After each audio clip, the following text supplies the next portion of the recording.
Muy buenas tardes. Agradecemos su presencia en esta sala y les damos la bienvenida al segundo ciclo de presentación de libros en educación organizado por los programas en educación del Departamento de Humanidades de la Universidad Iberoamericana Puebla. Es decir, el doctorado interinstitucional en educación, la maestría en investigación educativa y la licenciatura en educación, y que se estará realizando los días jueves 9, 16 y 23 de noviembre a las 17 horas. En esta primera sesión se llevará a cabo la presentación del libro Subjetivación de las lógicas pandémicas en las niñas y niños, cómo están jugando las infancias en el regreso semipresencial a las aulas en el estado de Puebla.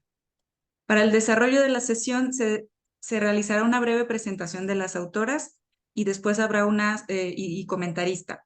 Después se le brindará un espacio de 20 minutos al comentarista, seguido de algunos otros comentarios y diálogo por parte de las autoras, y finalmente se abrirá un espacio para comentarios en general o dudas que se puedan tener al respecto. Como autoras, me permito presentar a la doctora Lorena García Mendoza, quien es doctora en ciencias en la especialidad de investigaciones educativas por el Departamento de Investigaciones Educativas del Centro de Investigación y Estudios Avanzados, el DIES-INVESTAP, maestra en ciencias sociales con orientación en educación por la Facultad Latinoamericana de Ciencias Sociales, Flaxo, Argentina. Actualmente académica investigadora de tiempo completo en el Departamento de Humanidades en la Ibero Puebla. Itzel López Nájera, doctora y maestra en investigaciones educativas por el Centro de Investigaciones y Estudios Avanzados del Instituto Politécnico Nacional, investiga distintas dimensiones de lo político en torno al objeto educativo, actualmente coordinadora de la maestría en investigación educativa en la Ibero Puebla. Diana Jaramillo Juárez, también una de las autoras, doctora en Literatura y Expresión del Español por la Université Laval, Quebec, Canadá, y maestra en Teoría Crítica Literaria Latinoamericana por la Universidad de las Américas Puebla. Cuenta con especialidades en cultura del libro antiguo, emblemática, edición y gestión cultural. Actualmente es coordinadora de la licenciatura en Literatura y Filosofía en la Ibero Puebla. También está Aymara Flores Soriano, doctora y maestra en ciencias con especialidad en investigación educativa por el Centro de Investigación y de Estudios Avanzados del Instituto Politécnico Nacional. Sus áreas de interés: historia social de la educación, movimientos estudiantiles, organización política y experiencias estudiantiles, sociedad y educación. Actualmente es profesora de tiempo completo en el Departamento de Ciencias de la Educación en la Universidad de las Américas Puebla. Este libro será comentado por César Alberto Luna, a quien también me permito presentar. Él es licenciado en en danza contemporánea por la Escuela Nacional de Danza Clásica y Contemporánea de IMBAL y licenciado en educación primaria por la Escuela Normal Superior del Valle de México. Actualmente realiza estudios en la maestría de investigación educativa en la Ibero Puebla y como artista se ha desempeñado como docente, coreógrafo y gestor cultural. Ha sido merecedor a diversos estímulos por el Fondo Estatal para la Cultura y las Artes del Estado de México, el Fondo Nacional para la Cultura y las Artes FONCA, en diversas convocatorias emitidas por dichas instituciones, así como becario para la realización de estudios en el extranjero. Cuenta con 20 años de experiencia en la enseñanza de la danza clásica y contemporánea simultáneamente. En educación básica es docente frente a grupo en una escuela primaria en el Estado de México con 3 años de servicio. Su labor interinstitucional lo ha llevado a realizar los proyectos emitidos a nivel estatal en materia de violencia en las escuelas, prácticas pedagógicas para el aprendizaje y una última ha realizado intervenciones educativas en perspectiva de igualdad de género. Antes de dar paso e iniciar esta dinámica, le quiero ceder la palabra a la doctora Itzel López Nájera, quien nos va a dirigir unas palabras.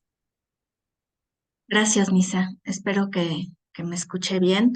Este mensaje lo dejamos grabado para nuestra querida Yadira Mesa Espinosa de los Monteros, egresada de la maestría en investigación educativa, quien iba a fungir como comentarista, como otra comentarista de este libro junto a César, pero bueno, tuvo una pérdida significativa el día de ayer por la noche.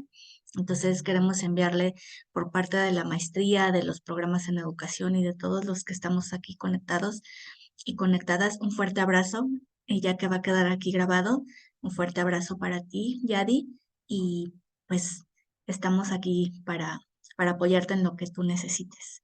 Y bueno, esa sería el mensaje grabado para Yadi. Y bueno, nada más comentar eso, que teníamos planeado esos dos comentaristas de 20 minutos cada quien, pero dada la situación, César Luna podrá tomar tal vez un poquito más de tiempo en su intervención y como decías, Nisa, al inicio, ya nosotras después podremos pues entrar también a decir algunas cosas. Gracias. Muchas gracias, Isel. Itzel, pues es así, le cedemos la palabra a César para que pueda dar inicio a sus comentarios. Adelante, César. ¿Qué tal? Muy buenas tardes. Es para mí un placer estar aquí con ustedes y poder compartir. Digo que es un pequeño viaje en el tiempo, porque justamente las autoras nos llevan por eso también a un viaje en el tiempo, que pareciera que es muy lejano, sin embargo, estamos en esa estela aún, ¿no? Todavía seguimos con esos mismos retos.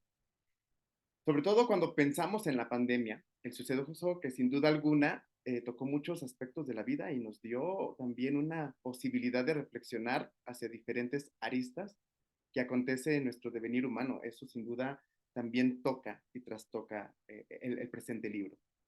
En este sentido, me detengo en recordar de manera muy simbólica en la revolución que se dio a nivel de la educación.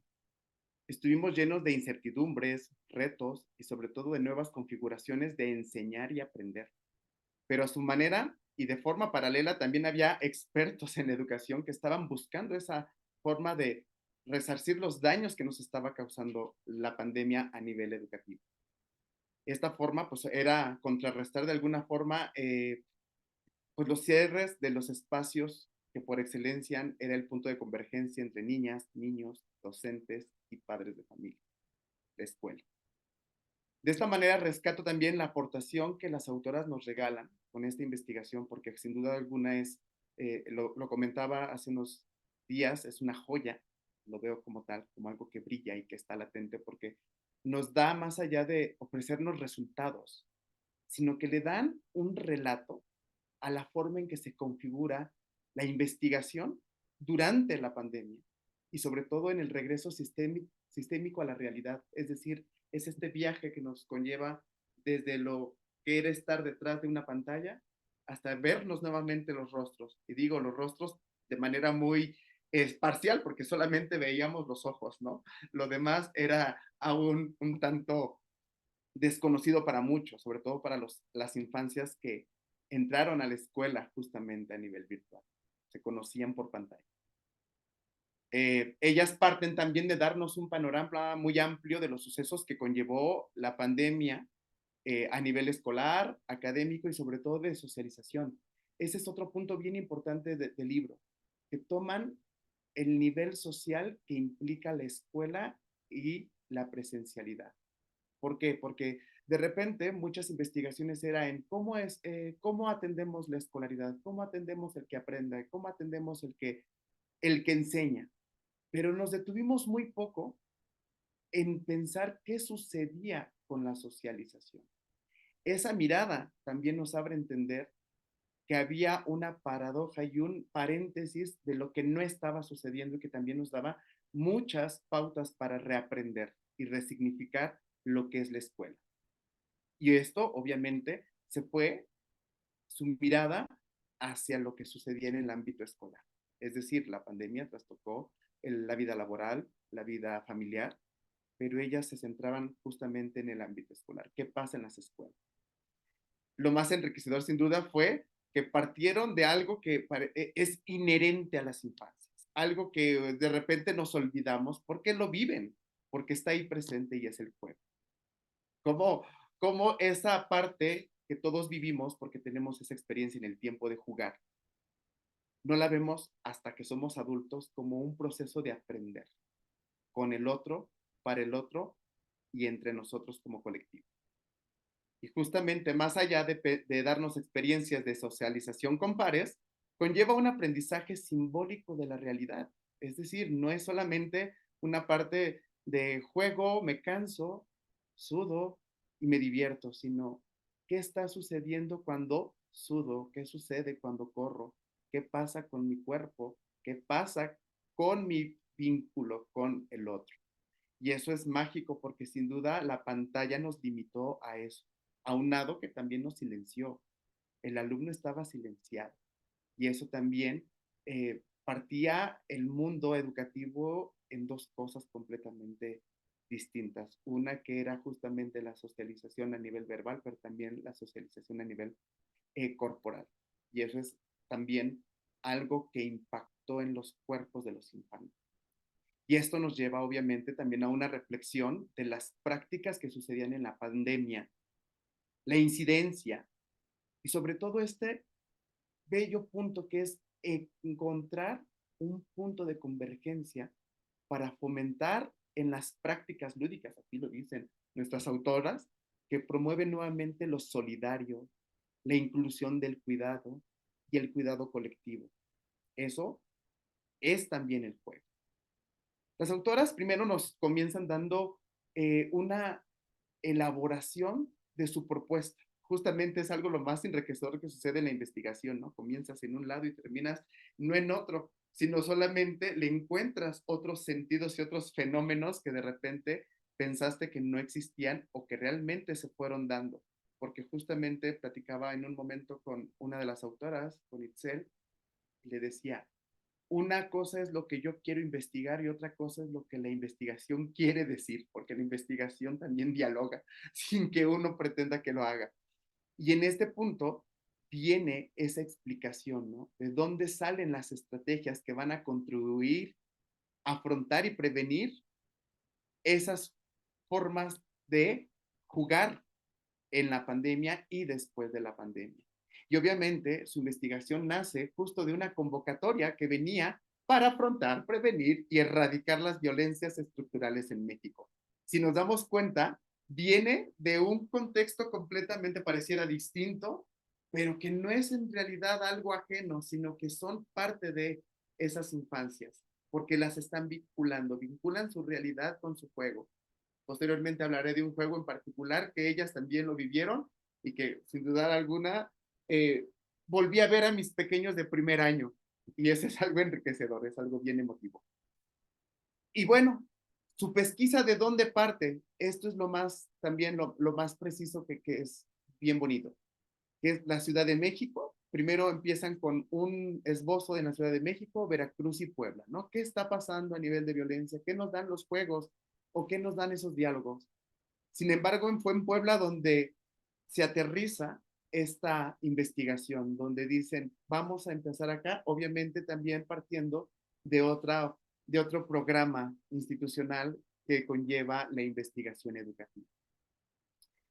Ellas nos dan esos referentes del juego, donde se rescata su importancia como proceso de socialización y sobre todo de aprendizaje, donde su mira se da en cómo parte el desarrollo de habilidades y saberes en los estudiantes.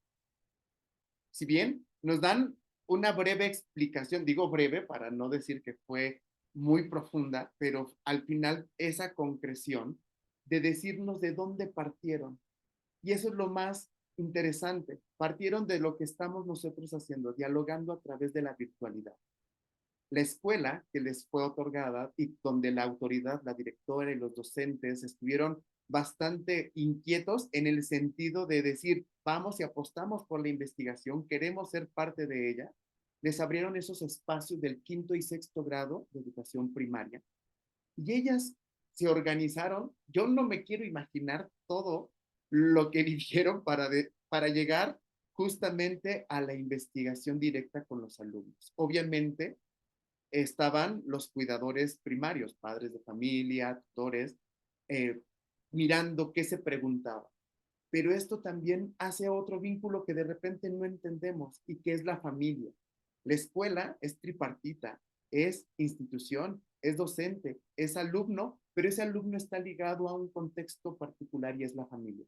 Sin duda alguna, ellas lo hicieron de manera implícita, pero ahí estaba ya la familia participando desde la virtualidad con estas entrevistas. Y obviamente eso también abrió esa brecha, que no digamos que fue enorme, porque sí existe, pero también la cortaron, de hacer partícipe a la familia ya en el proceso presencial, esa familia que se incluyó. A lo mejor no directamente con el juego, pero sí lo hizo con un material, sí lo hizo con esa inquietud de ¿qué pasó? ¿Qué aprendiste? ¿Qué no aprendiste? Porque me imagino que esos diálogos existían después en casa. Y obviamente eso lo hace mucho más enriquecedor y mágico. Obviamente las autoras abrieron ese punto tan importante con la familia, que es la confianza. Porque para que los padres de familia y los alumnos se abran, se requiere sentir a un adulto, a un docente, a un investigador que nos da confianza para poder hablar de nosotros. Obviamente en esa primera pesquisa o investigación rescatan qué juegos había antes de la pandemia en la escuela, ¿no? Nosotros conocemos la escuela de una forma, sobre todo los contemporáneos que andamos entre los 30, los 40, 50, tenemos una misma concepción de escuela y de juego. De qué pasa en la primaria, qué pasa en la fila de la cooperativa, qué pasa en el empujón, en los honores a la bandera, qué está sucediendo en todas esas dinámicas que son juego, que no es la travesura, sino es el juego, pero que lo lleva a la travesura. Y obviamente ellas rescatan algo bien interesante. ¿Cómo estaban dispuestos a esos espacios? ¿Cómo se daban las dinámicas en la escuela? Si bien cada escuela es un mundo, cada escuela dispone ciertos espacios y tiempos para el recreo, que es donde se da por excelencia el juego. Pero obviamente ya están mediados. Esos espacios de juego ya están intencionados. Y es lo que nos dicen las autoras. Nos rescatan esos momentos de, claro, el docente y la autoridad intencionan los espacios. ¿Para qué? Pues para salvaguardar a los alumnos de los constantes riesgos que ellos viven en la escuela. Y sobre todo porque no lo hacen de forma intencional, sino que están implícitos en el juego. Yo les digo a los pequeños, es que ustedes son suicidas, pero en potencia. ¿Por qué? Porque no miden justamente la consecuencia que puede llevar un balonazo mal dado, lo que puede implicar el chin, te caíste de la barda, ¿no? Pero obviamente eso es para darle el cuidado, como lo dicen nuevamente nuestras autoras, ese cuidado de las infancias sobre el juego. Es decir, todo el juego en la escuela sí está salvaguardado y sí está vigilado. Y entonces, independientemente de eso, los juegos siguen viviendo de manera per se a cualquier mediación que tenga el adulto sobre los espacios. Y eso también hace que nos enriquezca la guía que tiene la investigación en este precioso libro. En esto hablan de 4 ejes. Ellas después dijeron, bueno, pues vamos a revisar qué está sucediendo ahora en las escuelas en el retorno semipresencial. Es decir, aquí ya viene otra etapa del momento de la pandemia, la post-pandemia, o más bien esa inserción temporal, un tanto atípica y segregada, porque también es eso, se segregaban a ciertos alumnos por cualquier situación. Y en ese punto también eso es muy enriquecedor. Y en sus 4 ejes dicen, creemos y vemos pertinente afrontar esta nueva realidad del juego en la escuela desde la comunidad escolar, desde el desarrollo de las competencias motoras y físicas, los reforzamientos de habilidades de lectoescritura que van implícitos con el juego, y obviamente esa vinculación comunitaria que va más allá del aula. Lo que les comentaba hace un momento sobre cómo la familia también vivió esta parte de la pandemia con sus hijos estudiantes. Y bueno, después en esa titulación de esos ejes que es mágica y que te llevan y te invitan a leerlos y decir, a ver, pero esa mirada de intrigosa de, a ver, vamos a investigar. Y esta primera justo es preciosa, que es la integración y reconocimiento de la otra y el otro. Cómo los alumnos se reconocían si solamente se veían por la pantalla. ¿Cómo reconozco al otro si no lo puedo tocar y tengo que mantener 1 metro de distancia? ¿Cómo reconocer al otro que solamente le veo los ojos? ¿No? Y actualmente muchos alumnos dicen, no, maestro, mejor que se ponga el cubreboca porque así sí lo reconocemos. Es decir, hubo una situación a nivel corporal y de conocimiento donde incidía la otra y el otro. ¿Cómo nos reconocemos a pesar de los espacios que siguen vigentes, aunque estamos juntos? Tenemos que mantenernos alejados todavía. El segundo eje, aprendiendo a caerme, aprendo a levantar. sin duda alguna lo rescataría como un elemento filosófico de la investigación, porque el niño aprende cayéndose, pero también aprende a levantarse. Y no es necesariamente como los adultos lo vemos en situaciones problemáticas de la vida, sino que la situación problemática del niño es, me tiró un balonazo y ahora cómo me levanto y qué hago como reacción en el balonazo, ¿no? Eso también nos lleva a entender y comprender que también ellas veían que el cuerpo es fundamental en la socialización. Y hablo del cuerpo porque es uno de los temas que más me interesan y del cual voy a ahondar en un momentito, ya aprovechando que tengo unos minutos extra. No quería pasar desapercibida esta parte en la cual yo aterrizo muchísimo en la investigación y lo que yo valoro. Finalmente, su último eje es, jugamos a los que jugaban, jugamos a los que juegan. Es decir, una remembranza de esos juegos, pero ahora también nos intercedemos en la negociación con el estudiante. ¿Qué quieres jugar? ¿Cómo lo quieres hacer? ¿Y para qué quieres jugar de esa forma y de esa manera? Obviamente, los juegos se configuran actualmente a partir de sus experiencias directas, es decir, de lo que ven, de lo que escuchan en su entorno. Muchos están mediados por lo que ven, y justamente de ahí voy a rescatar uno de los juegos mucho más, digamos, situados y que parten de una situación violenta. En este orden de los ejes nos regalan pues las estrategias. Y cada una de esas estrategias parten siempre de un objetivo, que es cuál es el objetivo de este juego, para qué está diseñado. Las instrucciones, cómo se va a llevar a cabo el juego determinado en la infancia o cuáles las pautas que el alumno, el docente, y en este caso también en ciertos momentos las familias o los parientes que estaban cercanos a los niños, para llegar al objetivo y la intencionalidad del juego. Esto sin duda alguna, que nos den estos parámetros, también nos abre una forma de reflexionar a los docentes que estamos en otro contexto fuera de la ciudad de Puebla. ¿Cómo yo le digo a mi alumno en el Estado de México que juegue este mismo juego? ¿Cómo lo transpongo?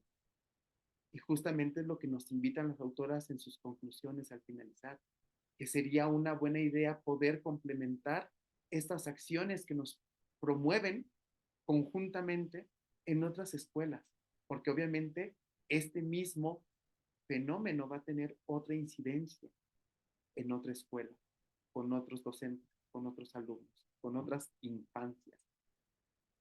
Y bueno, pues ahora voy a hablar un poquito ya más libre, más allá de lo que uno a veces escribe, para no irse de un diálogo y de uno a otro y saltar. Y voy a tomar como referencia uno de los juegos que mencionan, donde estaba muy en boga justamente posterior a la pandemia, y es el juego del calamar, que me llamó muchísimo la atención, porque justamente los niños lo sacan de un contexto visual, es decir, de una serie que no estaba diseñada para niños, justamente, sino que tenía una connotación muy violenta con respecto a la forma de socialización, ¿no? De cómo se van eliminando ciertas personas por no tener ciertas habilidades, hablándolo de una manera muy general, y que los niños lo tenían muy presente. Yo lo veía con mis alumnos de primer grado y les digo, híjole, ¿cómo les digo que este juego no es para ellos? Pero ellos ya lo interiorizaron, ya lo tomaron como parte de su realidad, una realidad que no vivimos nosotros. Nosotros jugábamos a luchitas, ¿no? Agarrábamos la pistolita, ya, te caes. Pero ellos lo sacaban de ese contexto visual. ¿Y por qué tomo este referente? Porque obviamente nuestras autoras nos invitan todo el tiempo a reflexionar sobre el juego. ¿Qué viene implícito en el juego que el alumno está tomando para aprender y para divertirse? Primero para divertirse y después para aprender. Ese objetivo nos va a brindar la intención para que el alumno juegue en la escuela. Las instrucciones, ¿cómo están dadas? Ellos daban sus instrucciones como lo aprendieron en la televisión. Sin embargo, el docente tenía que mediarlo y transponerlo justamente a ese estado simbólico para que el niño aprendiera. Obviamente, yo creo que eso es como la paradoja, ¿no? Muchos lo tomamos como el detente, la escultura, las esculturas que nuestras investigadoras tomaron para conocer el cuerpo de los otros. Quédate parado, detente. Reflexiona sobre tu no movimiento, que también es un movimiento activo con la respiración, porque el cuerpo no deja de moverse. ¿A qué me va a llevar el aprendizaje de este juego? Y obviamente, pues ahí vamos con todos estos puntos que nos dan los ejes que las autoras nos mencionan. ¿Qué formas lúdicas, internas y externas se dan a través del juego? Ellas hablan de esta amplitud y de estos elementos positivos que los juegos se dan por sí solos desde la persona y hacia el colectivo. Ellas dan pie a que hay un desprendimiento del alumno, se desprende de algo que obtiene del otro y es una comunión y una comunicación colectiva desde los movimientos corporales del juego. Después hablamos de lo que configura en ellos, que viene a ser parte de su seguridad y su confianza. Es decir, el juego vuelve a conducirnos a estar cerca del otro.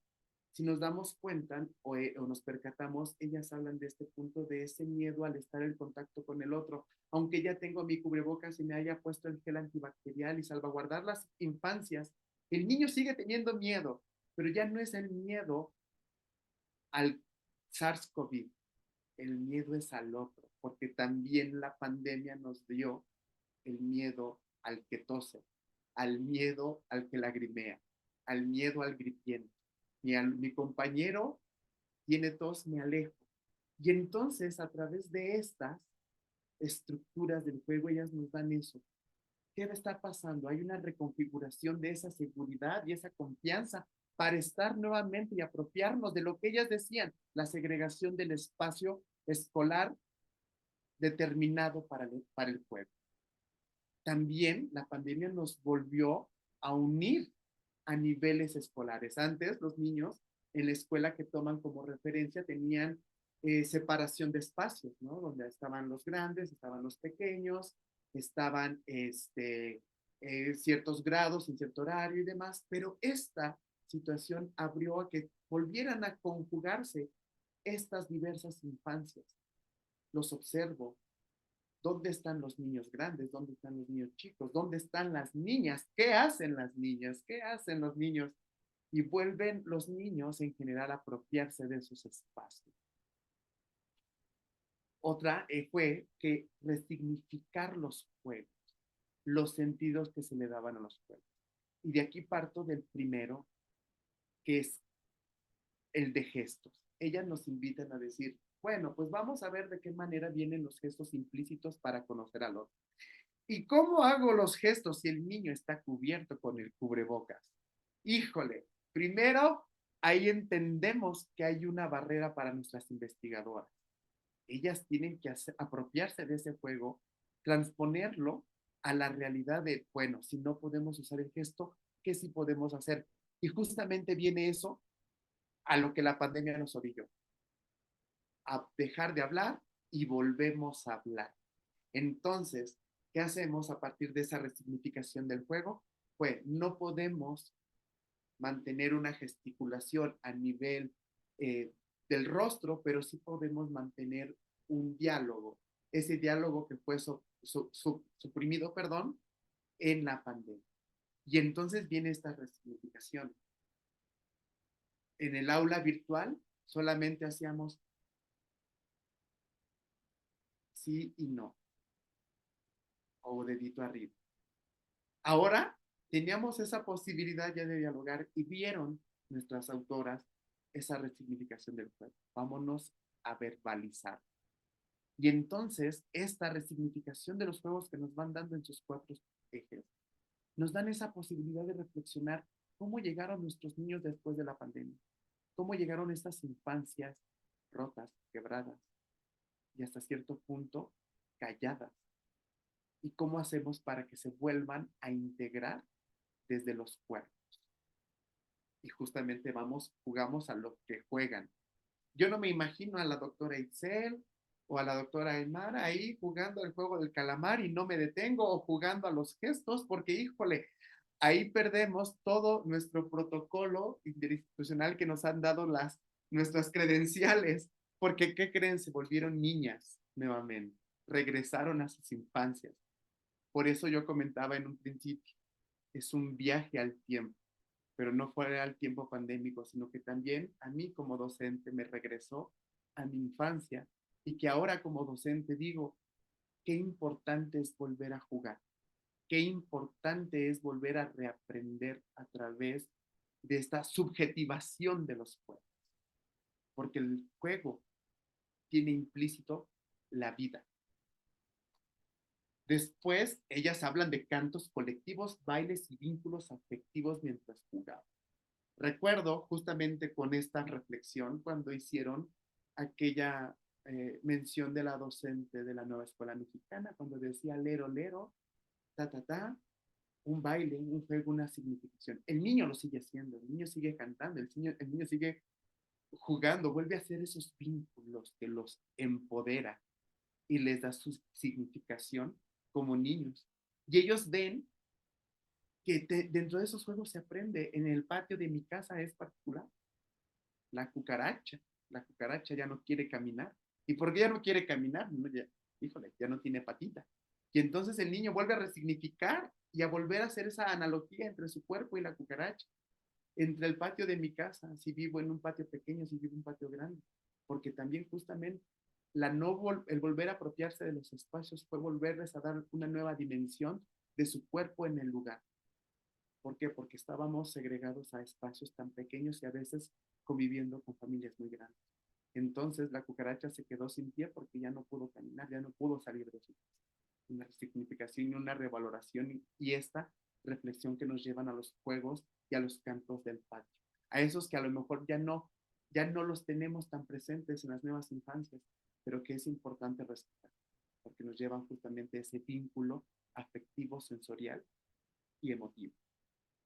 Y justamente que pues vienen muchos aprendizajes. Ellas mencionan que la comunidad aprendió a valorarse del uno al otro, volvió a resignificar a su compañero, volvió a comprender que las individualidades de los niños también se forman desde lo colectivo, volvieron a dialogar para llegar a la negociación del qué quiero y para qué quiero jugar. El espacio que tanto se disputan entre grandes y chicos. Es decir, nos dan esta apropiación de que hay un diálogo nuevo, hay una negociación entre los niños. Es decir, hay otra situación de volverme a establecer a partir del juego. Lo que la pandemia no me dejó porque yo ya no me vinculaba con mi par, con el niño de mi edad. ¿Qué vino con el cuidado y el autocuidado?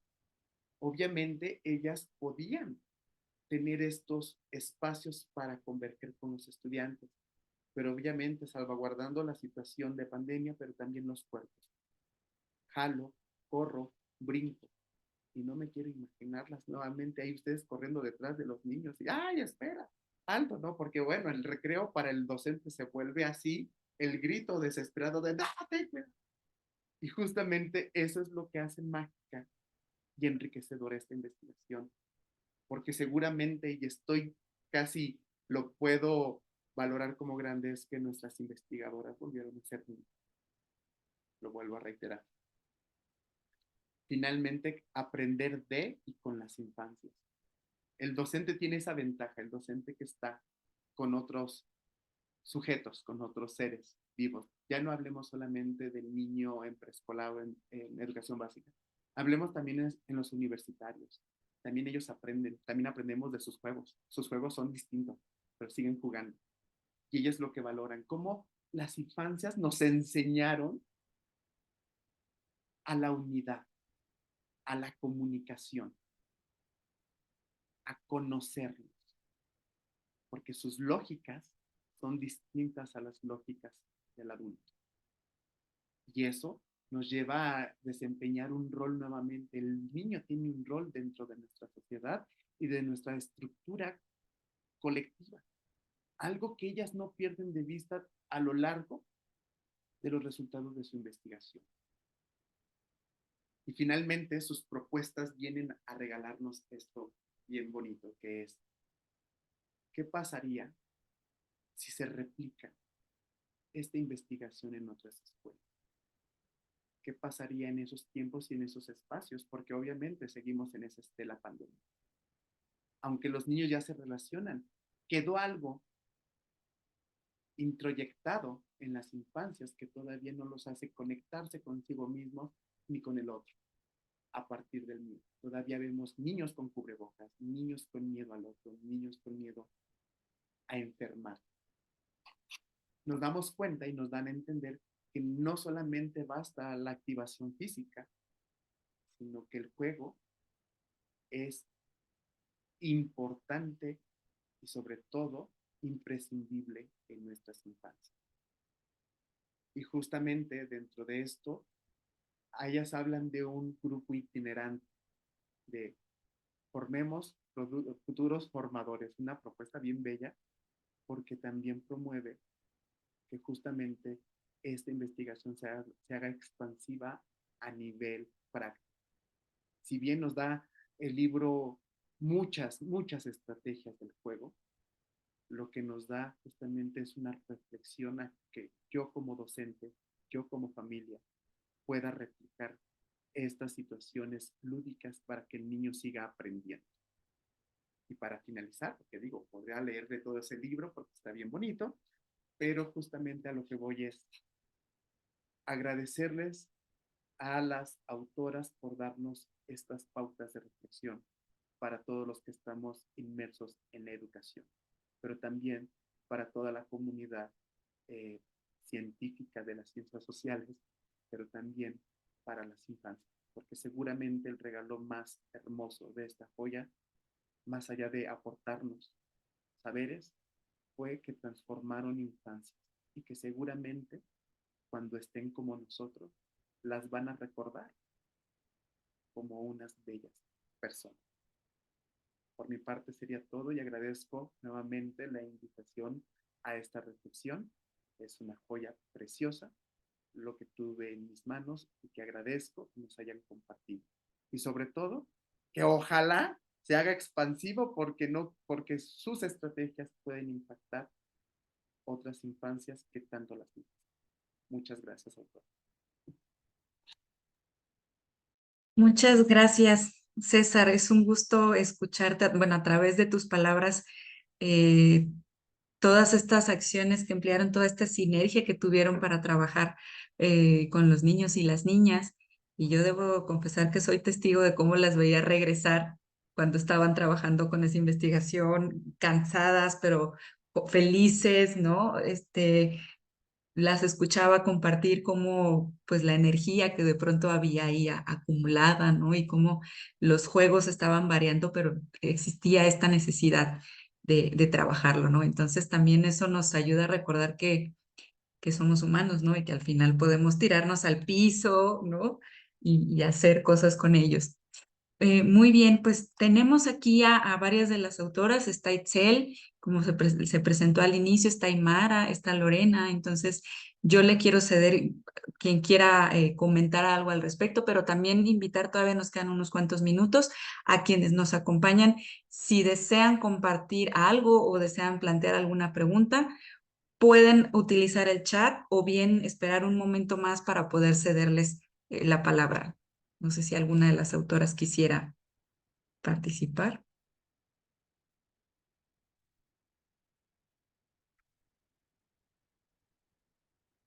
Aymara, adelante. Listo. No, pues muchísimas gracias a César por este tan afectuoso y emocionante reseña. Gracias. O sea, mientras te escuchaba, César, así de todo, pensé, ay, todo eso hicimos pero no, te agradezco muchísimo y agradezco mucho el espacio, la organización y la presentación del libro y a quienes están acá escuchando. Y pues solo me gustaría como justo eso, precisar que esto que te evocó, César, en términos del cuerpo, o sea, desde mi enfoque, lo que te evocó del cuerpo y la potencia y la posibilidad de las subjetividades infantiles en el espacio escolar a través de los juegos para poder acomodar esta experiencia de excepción y de excepcionalidad de primero estar en línea y luego regresar a semipresencialmente, y que hayas puesto esa atención en el cuerpo y en esa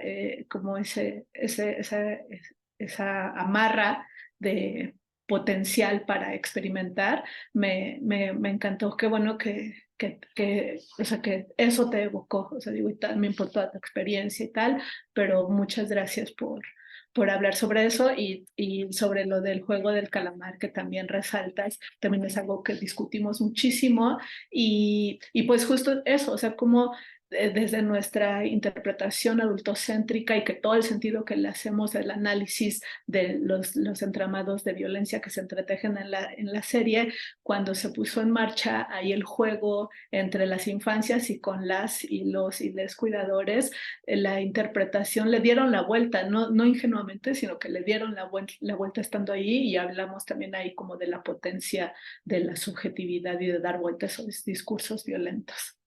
Quería decir eso nada más para no tomar demasiada la palabra, pero otra vez muchísimas gracias, César. Muchas gracias por esa lectura tan cuidadosa, tan precisa y tan afectiva.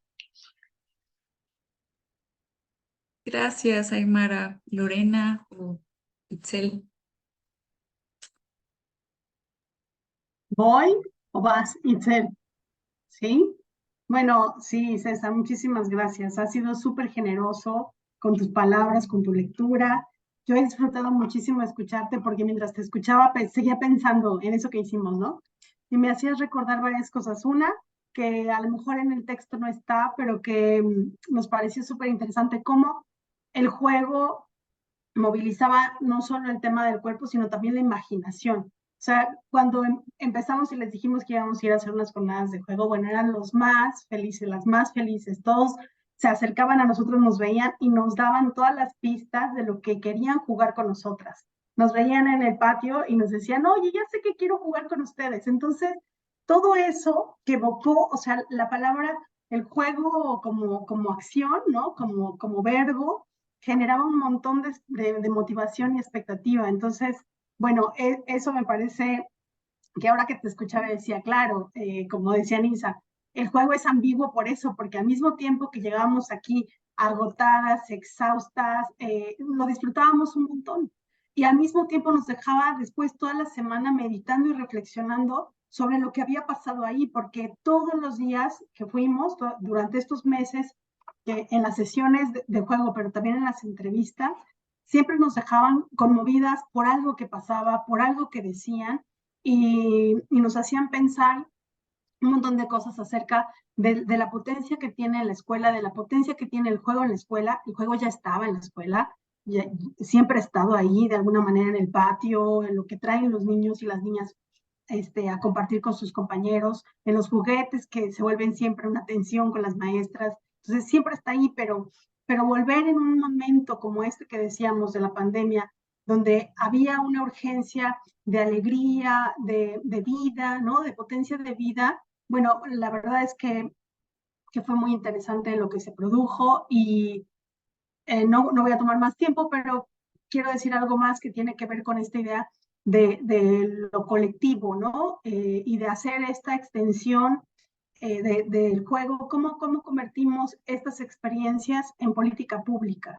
Y sé que depende mucho de la voluntad política de todos los que estamos involucrados, de la escuela, de los padres, madres de familia, de la generosidad de todos los que están ahí involucrados, de las universidades y por supuesto también de la Secretaría de Educación Pública, porque estos ejercicios se convierten en algo que se irradia, en algo que convoca, en algo que contagia, siempre y cuando haya una voluntad de querer hacerlos en otros espacios. Y por supuesto agradecerle a la directora, a las maestras, todo el espacio que nos abrieron, la confianza que nos tuvieron para generar esto, todas las facilidades que nos dieron para que las familias pudieran venir a participar con nosotros. Bueno, nada, muy agradecida, en serio, y con el equipo, porque ahora que te escuchaba decía, en serio lo disfrutamos, nos divertimos un chorro, y sí volvimos a ser niñas, pero también fuimos adultas que lo disfrutamos un montón. Entonces, bueno, eso, muchas gracias.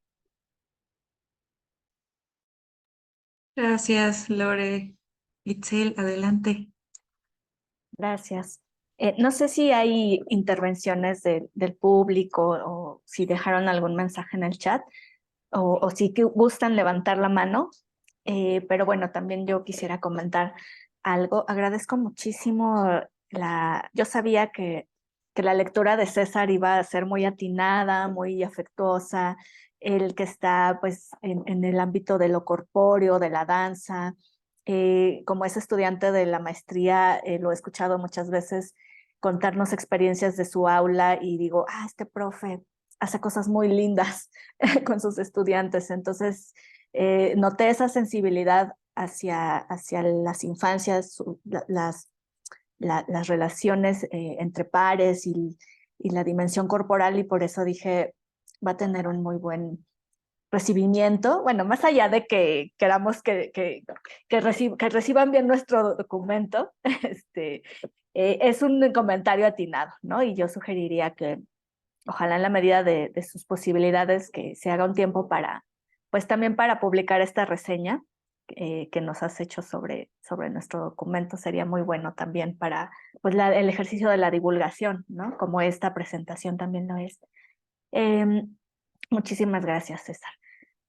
También quería comentarles que justo empezamos el documento, la jornada, la intención del proyecto con un texto de Mejoredu, que era como, Mejoredu les da unas pautas para que jueguen con sana distancia, y eran unos juegos así, eran como 5 juegos, un poco pues como, no suena tan divertido, o así lo vimos, y fue cuando dijimos, hay que dejar de lado ese documento por el momento, vamos a generar otro tipo de estrategias en función de las necesidades afectivas y corpóreas que veíamos que se requerían después del encierro y de la pandemia, ¿no? Entonces fue como empezamos a imaginar pues estos ejes que mencionó ya César y su productividad para acercar. Lo que queríamos era acercar, que se juntaran, que se tocaran. Ya sabíamos que había una restricción todavía, pero siempre llevamos el gel, siempre llevamos los cubrebocas para todos los niños, o sea, es una escuela gigante, no sé, eran como 600 cubrebocas. Entonces nos movíamos en esas zonas de tensiones entre el querer promover otra vez la confianza, el contacto, el afecto por los pares, pero el cuidado también, ¿no? Entonces, y las infancias también y los profes también. Entonces, esas zonas de tensiones fueron las que nos movimos todos y todas los participantes del proyecto. Aciertas mucho cuando dices que fue divertido y sí, y cansado y nos dolían los pies. Bueno, a mí me dolían los pies después de terminar cada jornada. Agradezco a Nisa ese recuerdo que nos hace de, me acuerdo que regresaban bien cansados. Y sí, y por lo mismo creo que, o sea, los profes frente a grupo están en eso diario. Entonces, son admirables porque además, diario están planeando, ideando estrategias, no solo de aprendizaje de letras y números, sino de coexistencia, de convivencia, de proximidad, ¿no? También por eso la necesidad de que nos leyeran profes frente a grupo, ¿no? Porque nosotros más bien aprendimos en el proyecto de lo que hacen en la escuela, y también tratamos de contribuir pues desde las lógicas estructuradas de estos 4 ejes con los que creímos contribuir pues a subsanar ese lazo afectivo que fue desgarrado, ese tejido escolar que fue desgarrado por el confinamiento.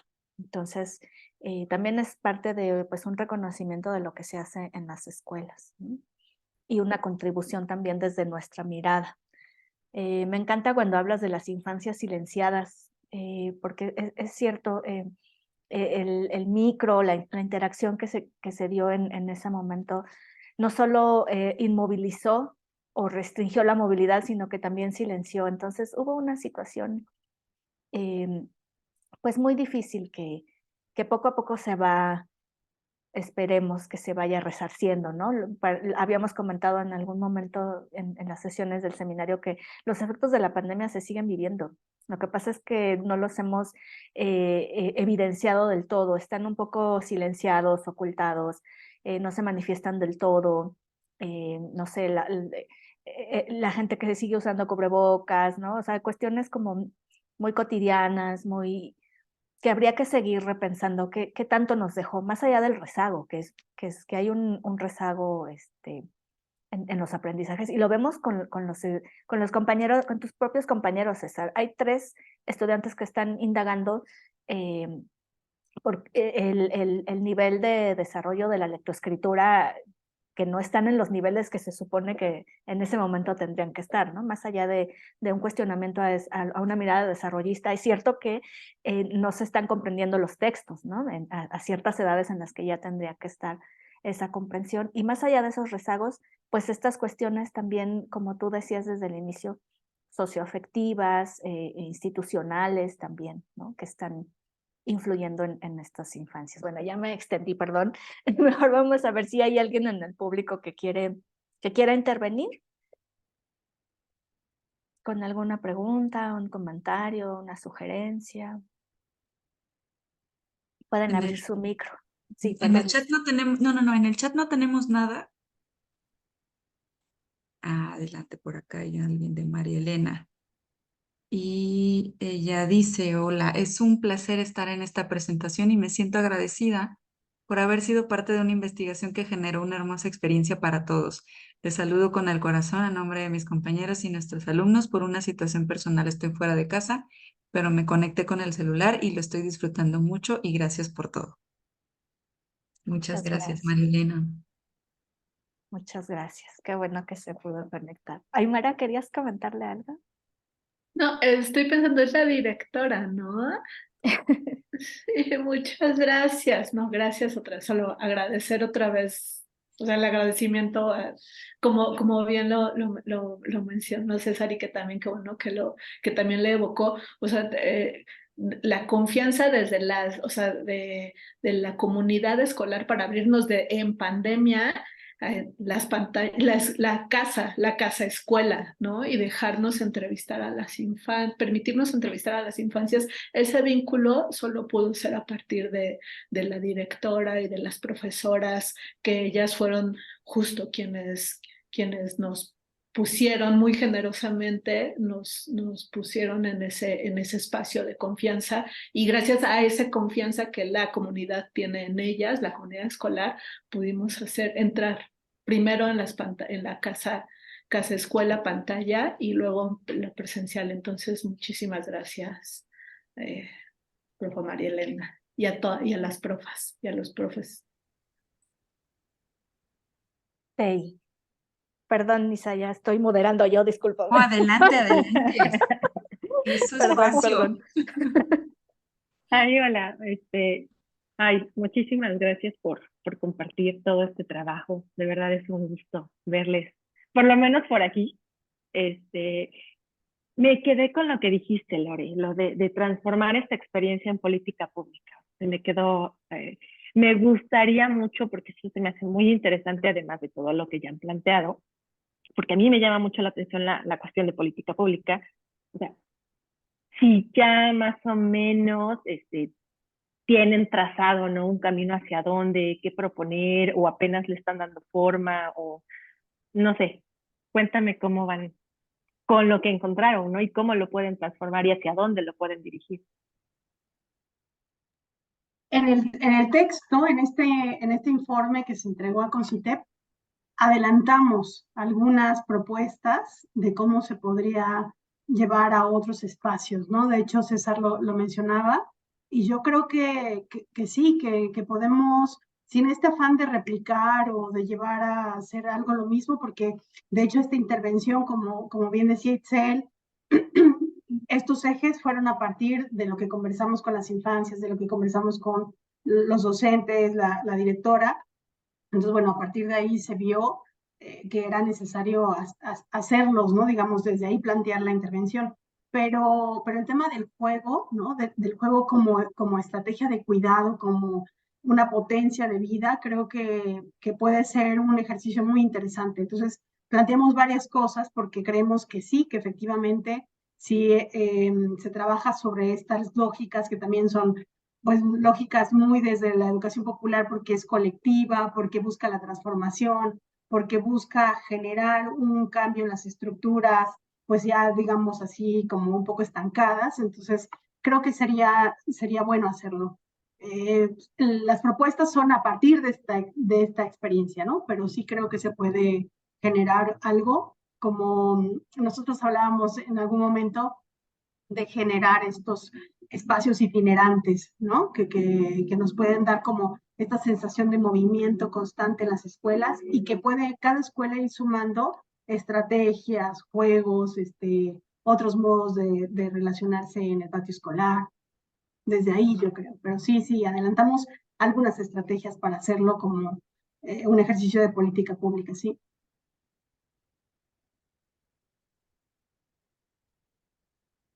Yo quisiera decir algo, no sé si puedo tomar la palabra. Claro, sí. Gracias. Bueno, en primer lugar, felicitar a las autoras, es una excelente investigación y un reporte muy interesante, da para muchas cosas, como ustedes mismas lo han dicho. Y me remontó al área donde nosotros formamos a docentes o agentes educativas que trabajan en centros de atención infantil, en el BINE, en la normal del Estado.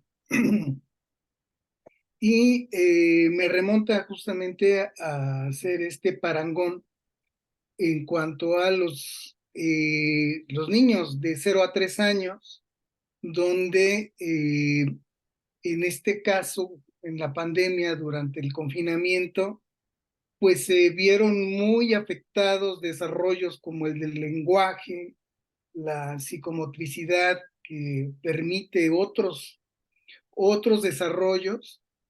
Esto se vio muy limitado durante el confinamiento y hubiera sido conveniente también haber hecho una investigación en estas edades, quizá ya no de subjetividades, sino sí, y no tanto poniendo el acento en algo desarrollista, pero sí seguramente hubo algunos efectos nocivos respecto al desarrollo del lenguaje, que incluso lo hemos comentado con algunas directoras de los centros de atención infantil, lo que lograron percibir durante estas sesiones que se hacían a través de la computadora, con algunas que podían, algunas mamás que podían, que tenían el equipo, que podían conectarse y todo esto. Esa generación de niños se llevó al preescolar una serie de deficiencias a lo mejor que no se desarrollaron tan bien y de hábitos también, porque seguro también se quedaron muy conectados con los aparatos tecnológicos, etcétera, etcétera. Habría que quizás ahí hacer una investigación de cómo están estos niños que vienen de la pandemia y que estuvieron en centros de atención infantil y quizás también más adelante ver en otros niveles igual. Pues me gustó mucho la presentación del texto y estoy revisando aquí, he estado revisando el texto mientras lo presentaban y pues está muy interesante y me remontó justamente a las agentes educativas que formamos en el BINE y que atienden a los niños de 0 a 3 años en los centros de atención infantil. Muchas felicidades y muchas gracias por la invitación. Gracias. Gracias. No sé si hay alguien. Sí, ¿Lisa? creo que por ahí viene otra pregunta, pero lo estaban procesando por acá. Ajá. María José, adelante. Bueno, está un poquito larga, espero que se pueda entender. La pregunta es si en el libro se examina como esta influencia de factores socioeconómicos o culturales en las experiencias de las niñas y los niños durante la pandemia y ahora en el regreso pues, a las aulas.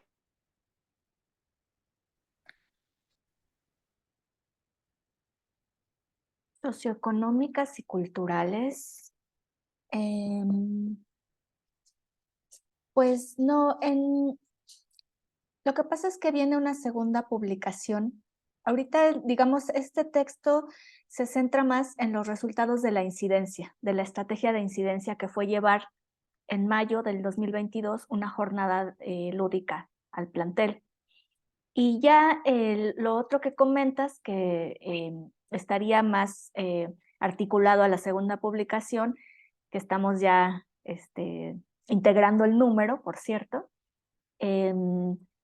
estaría más basado en las entrevistas y en las observaciones que pudimos, y en el diario de campo que pudimos llevar en estos años, tanto de pandemia como post-pandemia, ¿no? Entonces, ahí se verán más como estas condiciones socioeconómicas, culturales de las infancias, del plantel incluso, pero en este artículo, en este primer informe de incidencia, no. Hasta la otra será la, bueno, aproveché pues para anticipar esto, ¿no? Que ya viene una segunda publicación sobre este mismo ejercicio, porque fue muchísima la información que pudimos pues ir recabando y pues gracias nuevamente a las personas que nos abrieron ese espacio y la oportunidad para llevar a cabo este trabajo.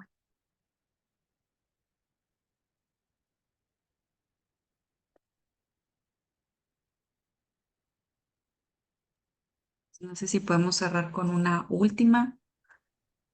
última intervención o bien algún cierre también que como autoras quisieran hacer.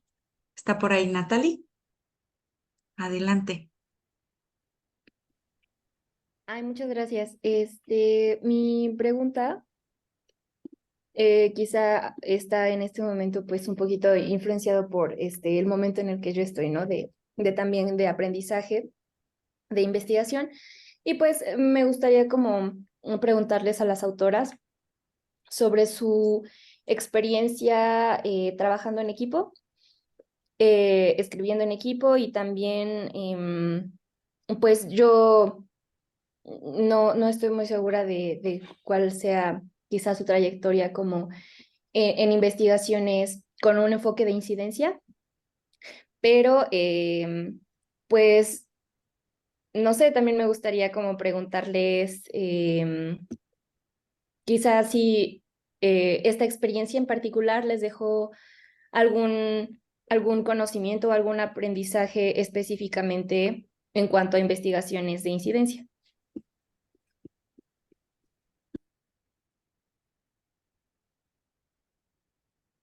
¿Quién se anima? Aymara. Está apagado. Tu micro. Ahí está. Voy a hablar muchas gracias Natalie por esa pregunta. Voy a hablar desde experiencia subjetiva e intersubjetiva que ya también he hecho pública con Itzel, con Lore y con Diana. En mi experiencia es la primera vez con una incidencia, o sea, mi trabajo va más hacia historia de la educación, trabajo más con archivos con personas, pero también ahora ya he estado más inmersa en las experiencias escolares desde un punto de vista más etnográfico y fue gracias a esta experiencia y a este equipo lo que me dejó marcado, como diría Ahmed, y me impresionó en términos afectivos, fue que establecimos vínculos de solidaridad y empatía entre nosotras explícitamente e implícitamente. Entonces, esta idea y esos vínculos también impactaron en el desarrollo de la propia incidencia y en las propuestas de la propia incidencia, ¿no? Porque estábamos ahí, como dicen las propuestas de la etnografía afectiva, ¿no? Estuvimos ahí no como académica, o sea, sí como académicas, pero también sí estuvimos ahí como equipo y nos hacíamos como equipo de investigación y de incidencia ahí. Eso fue lo que yo sentí, y ese vínculo se vio reflejado en la escritura, en la propuesta, en la organización. Tratamos siempre de mantener vínculos horizontales y empáticos y bien solidarios que tienen que ver con nuestras condiciones y nuestro locus de enunciación, ¿no? O sea, como está lo que decía César, no quería ver a las doctoras, pero es que también esta idea, ¿no? Desde mi experiencia es también esa de centrar esa enunciación de la academia como el lugar de autoridad. Acá estamos los académicos y acá abajo se mueve la gente, o sea, creo que la vuelta a hacer las etnografías más colaborativas y más en relaciones de poder más horizontales, para mí, esta experiencia lo puso y lo llevamos a cabo. Lo hicimos más horizontal y eso sin detrimento del contenido académico y epistemológico. Al contrario, creo que aportó estos vínculos solidarios, empáticos entre nosotras, ontológicamente y epistemológicamente a la construcción de esta incidencia. Esa es mi experiencia.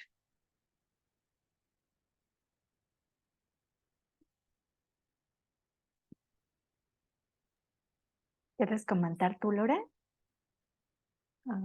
Yo ya dije al principio que lo disfruté muchísimo. La verdad es que sí, como dice Aymara, el trabajo en equipo fue muy interesante porque venimos las cuatro desde diferentes lugares, ¿no? Desde nuestras trayectorias son distintas, pero siempre como el propósito era entender lo que pasaba ahí a nivel de la escuela. Bueno, ese fue nuestro punto en común. Desde mi experiencia sí he trabajado en intervenciones, varias así en términos de trabajo con infancias, adolescencias y jóvenes y adultos, ¿no? Pero este ejercicio que mezclaba como muchas cosas, porque por un lado estaba el tema de la investigación y esta idea de sostener la sistematización de la experiencia siempre fue un desafío. Me acuerdo cuando Aymara llegó con su diario de campo, nos dijo, chicas, miren, anoté todo esto, y nosotros, no hemos escrito nada. Bueno, esas cosas pasaban siempre, pero luego teníamos ya la alerta, por supuesto, de hacer una recuperación de todo lo que íbamos generando como producciones de las infancias, lo que generábamos de las entrevistas, hacer una organización mucho más cuidadosa de todo este material. Pero sí, se notaba, por supuesto, todo, cómo cada quien aportaba desde lugares distintos.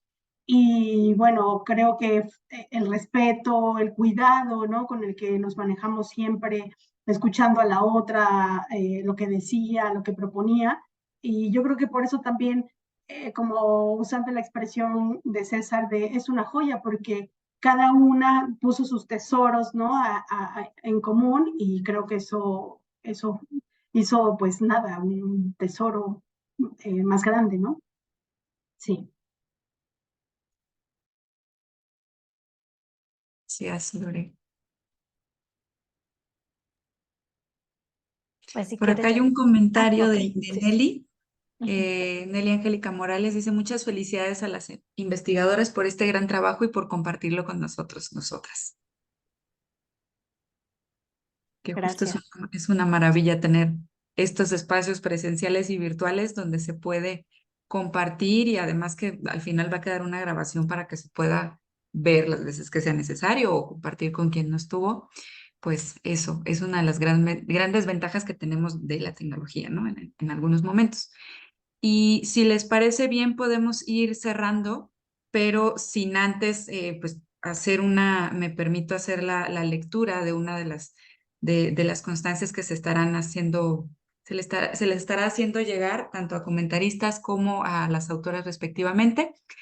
Y esta constancia lo que dice es lo siguiente: el Departamento de Humanidades, a través de los programas en educación, otorga la siguiente constancia a César Alberto Luna por su participación como comentarista del libro Subjetivación de las lógicas pandémicas en las niñas y niños, cómo están jugando las infancias en el regreso semipresencial a las aulas en el estado de Puebla durante el segundo ciclo de presentación de libros en educación.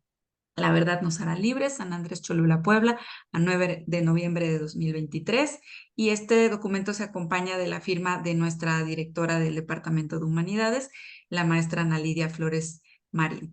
De igual manera les estará llegando a las autoras y pues bueno, con esto estamos dando por cerrada esta primera sesión, pero y les estamos invitando a que puedan acompañarnos el próximo jueves también con la presentación del segundo libro.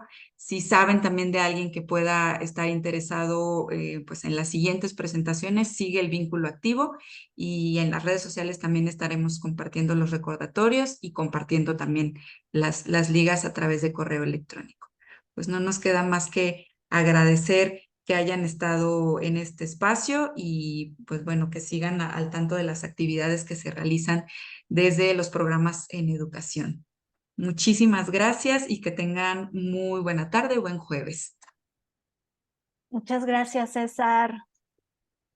Un abrazo.